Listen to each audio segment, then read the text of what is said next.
Time for a huge update on our 3 wild Connemara ponies.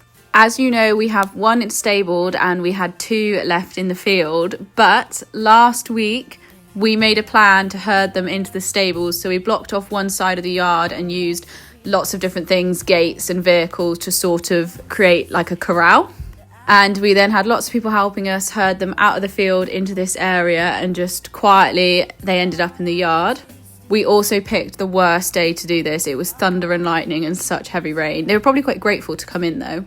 Once we got them out the field, they were then pretty easy. They stood by the door of the stable for a couple of minutes and then popped themselves in. They did end up in one together. Then we were able to separate them, and then Sunday walked into the stable next door by herself, which was very helpful.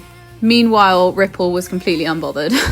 We did block off their stable doors for the first few days until we got head collars on them, just in case they tried jumping out like Ripple did, but actually they came in and were completely settled so quickly, both just munching on their hay, which I was really surprised by. It seems to be that as long as ponies have food, they're pretty happy. So yeah, the hay did the job, and Whippy actually ate some hard food as well. Sunday wasn't interested. Quite often when you're working with horses, you can reward them with food, but because these 3 aren't really interested at all, we've tried treats, apples, carrots, feeds.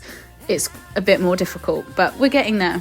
So they've been in a week now, and during that whole time we've just been doing lots of desensitization. As you can see, to start off with, we're actually using our poop scoop rake.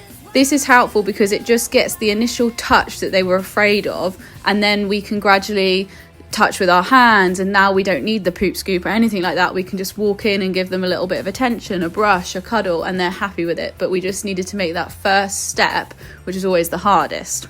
After a good few days of them settling and realizing we're not there to hurt them, we tried head collars.